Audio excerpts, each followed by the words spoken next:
Hoje você vai conhecer o consórcio de uma forma que provavelmente ninguém nunca te explicou. E por que eu falo isso? Normalmente, quando alguém fala de consórcio, a pessoa explica duas coisas. Ou ela fala muito superficialmente, ou ela entra em um monte de termo técnico que ninguém entende nada. Então hoje eu quero te mostrar como o consórcio realmente funciona na prática, sem blá blá blá e sem muita técnica. Após esse vídeo você vai perceber duas coisas libertadoras. Primeiro, consórcio não é milagre financeiro. E segundo, também não é essa coisa lenta e inútil que muita gente por aí fala. Na verdade, o consórcio é simplesmente um modelo de aquisição coletiva de patrimônio. E esse modelo existe no Brasil há décadas. Inclusive, só para você ter uma ideia do tamanho desse mercado, somente no último ano foram comercializados mais de 500 bilhões de crédito com essa modalidade e quase 2 milhões de clientes contemplados que puderam iniciar seus projetos. É gente pra caramba, não é? Ou seja, não estamos falando de algo pequeno, estamos falando de um sistema extremamente consolidado, regulamentado pelo Banco Central e regido pela Lei 11.795, criada no ano de 2008, e que traz todos os direitos e deveres para o consorciado. Você deve estar pensando assim, beleza Igor, já entendi que esse negócio de consórcio tem lei, tem regulamentação pelo Banco Central, mas e na prática? Na hora do vamos ver, como a gente fala aqui em Minas, como que funciona esse negócio? Vou te explicar agora essa parte. O que de fato é um consórcio? É basicamente um grupo de pessoas com o mesmo objetivo. Exemplo, um consórcio imobiliário. Todo mundo que tiver naquele grupo terá interesse em crédito para alguma questão imobiliária, seja compra de uma casa, apartamento, lote ou qualquer demanda dessa espécie. Esse grupo é administrado por uma administradora autorizada, ou seja, não é casa da mãe Joana, não é qualquer um que pode sair abrindo uma administradora de consórcio. Essa empresa precisa estar regulamentada e ter autorização do Banco Central para isso. Inclusive, não se pode abrir mais administradoras novas. Hoje, se existe alguém querendo empreender nesse ramo e tiver interesse em montar de fato uma administradora, irá precisar comprar uma que já esteja em funcionamento e devidamente regulamentada. Percebe o quanto o mercado é de fato sério e fiscalizado no país? Sobre as parcelas, todos os participantes pagam o mesmo valor mensal. E esse dinheiro que entra mensalmente forma o que chamamos de fundo comum, ou seja, é o caixa do grupo. Esse fundo comum é exatamente o dinheiro que vai financiar as contemplações do grupo. Agora vem a parte interessante. Todo mês acontece uma assembleia. E nessa assembleia, várias pessoas são contempladas. E isso pode acontecer de duas formas, por sorteio ou por lance. Mas antes de falar disso, existe uma coisa que muita gente não entende. Quando alguém é contemplado no consórcio, essa pessoa não recebe o dinheiro na conta. Ela recebe o que chamamos de carta de crédito. A carta de crédito é basicamente o valor contratado no consórcio. Se você entrou em um consórcio de 500 mil reais, por exemplo, quando for contemplado, você vai receber uma carta de crédito de 500 mil reais. Mas esse dinheiro não vai para a sua conta. Ele vai diretamente para o vendedor do bem que você deseja comprar. Se for um imóvel, vai para o vendedor do imóvel. Se for um carro, vai para a concessionária ou para o proprietário daquele carro que você comprou. Isso existe justamente para garantir que os recursos sejam utilizados para a aquisição. E aqui existe uma diferença fundamental que pouca gente explica direito em relação ao financiamento. O financiamento funciona baseado em juros altos, ou seja, você pega um dinheiro emprestado do banco e na maioria das vezes paga de 2 a 3 vezes o valor que precisou financiar. O consórcio não funciona assim, porque o consórcio não tem juros. O que existe é uma taxa de administração que vamos dizer que é equivalente aos juros do consórcio. Porém, o valor é muito menor em relação ao financiamento. Essa taxa é simplesmente o custo da operação da administradora. É o valor que você paga para manter toda a estrutura funcionando. Gestão do grupo, sistemas, assembleias, controle financeiro. Mas agora vem uma pergunta importante. Se todo mundo está pagando a mesma parcela, quem recebe o crédito primeiro? Como eu já disse, todo mês acontece uma assembleia e nessa assembleia ocorrem as contemplações. Essas contemplações podem acontecer de duas formas. A primeira é o sorteio. O sorteio, como o próprio nome fala, é sorte. Todos os participantes concorrem e alguém é sorteado. Ninguém tem prioridade ou benefício. Inclusive, esse tema é uma das cláusulas que protegem o consorciado na lei do consórcio. Foi criada em 2008, como eu falei. A única coisa que você precisa fazer é pagar a parcela em dia. Isso é um requisito fundamental para você participar da Assembleia. Se você não paga em dia, você sequer participa da Assembleia. Também existe uma segunda forma de contemplação, que é através dos lances. Talvez você já ouviu esse termo, mas provavelmente não entende bem como funciona. O lance funciona como uma antecipação das parcelas. Porém, existem duas modalidades de lance que geram um pouco de confusão. Primeiro é o lance livre. Nesse caso, cada participante oferece o valor que quiser. É aquilo que você tiver de fato de recurso próprio e quiser ofertar. O lance livre é basicamente um leilão entre os participantes. Quanto mais você ofertar, maior vai ser a sua chance de ser contemplado. A depender do grupo, existem várias contemplações nessa modalidade por mês. Mas olha, uma informação super importante e que é dúvida de muita gente é sobre o pagamento desse lance. Você só pagará se for contemplado. Olha, então atenção nessa parte. Você não precisa pagar nenhum lance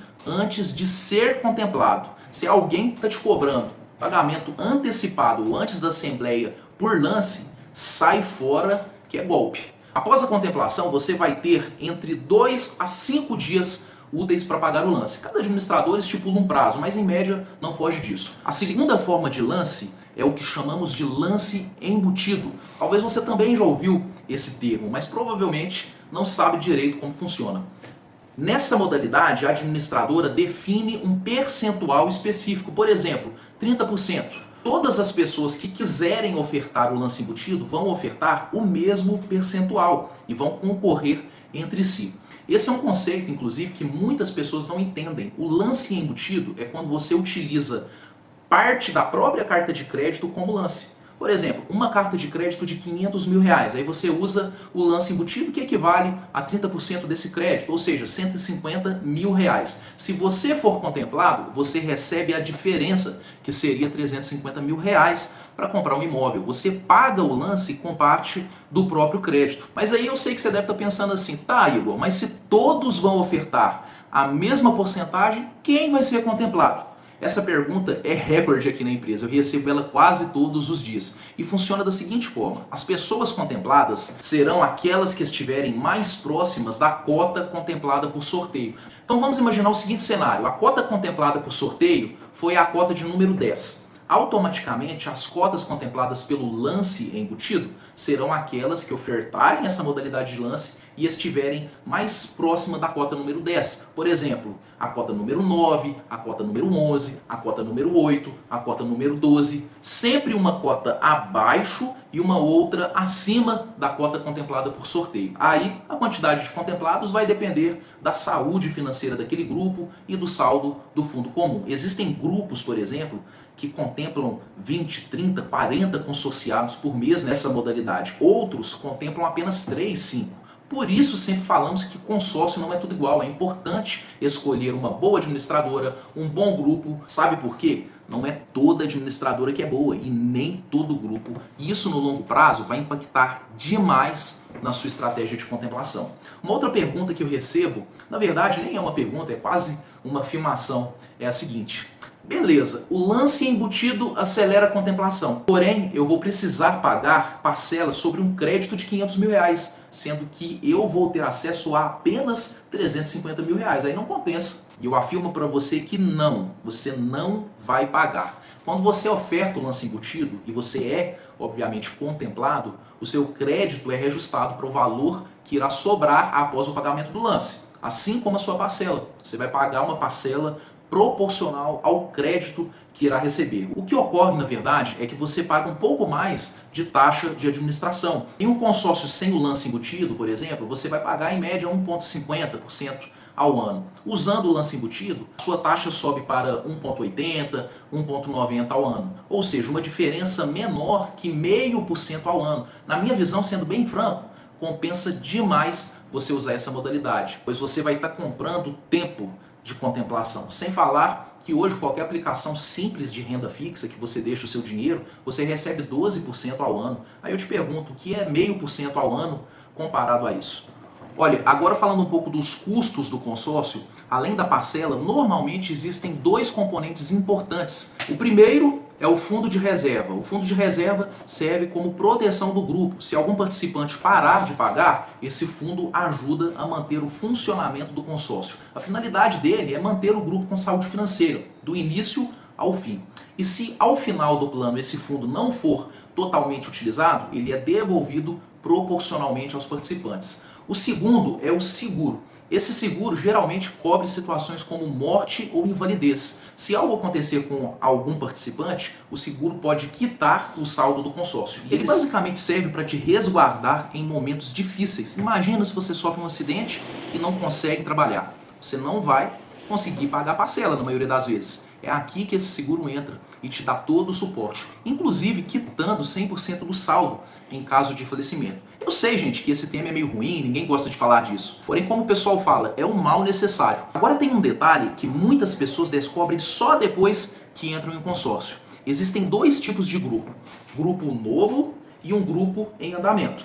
O grupo novo, ele está começando, como o próprio nome fala. Então não existe histórico de contemplação ou de lances. Já o grupo em andamento já tem histórico. Muitas vezes é um grupo com 50, 60 assembleias já realizadas. Então você consegue analisar aí a média de lances, comportamento do grupo, tempo médio de contemplação, e isso faz muita diferença para quem entende sobre estratégias dentro do consórcio. Aqui, inclusive, na IGR Patrimonial, nós trabalhamos com cerca de 20 administradoras. São mais de 200 grupos que analisamos a cada contratação.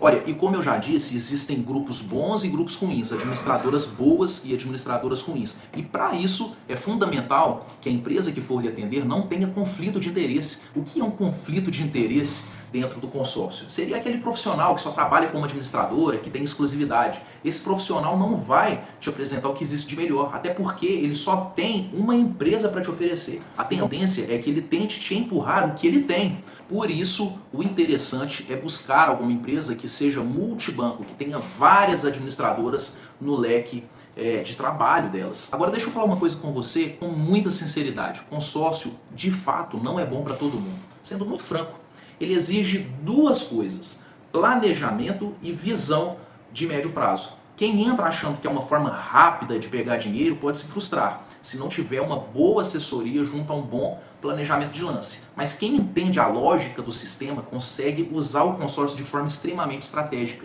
tendo acesso a crédito barato, principalmente no mercado imobiliário. E esse é justamente o motivo pelo qual muitos investidores usam o consórcio como ferramenta para alavancagem patrimonial. Mas isso já é um assunto um pouco mais profundo para um outro momento. Se você quiser, inclusive, no próximo vídeo eu posso te mostrar algo que muita gente nunca ouviu falar, que é como investidores usam o consórcio imobiliário para montar patrimônio imobiliário sem depender de financiamento bancário. Se esse assunto te interessa, comenta aqui embaixo, porque aí eu aprofundo nessa estratégia no próximo vídeo.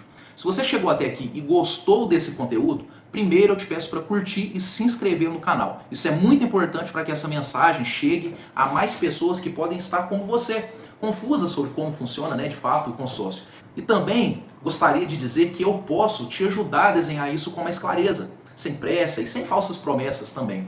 Eu vou deixar abaixo na descrição como você pode me encontrar, beleza? E por último, mas não menos importante, se esse vídeo te ajudou, comenta aqui embaixo qual é a sua maior dúvida hoje. Um grande abraço e até a próxima. Fui!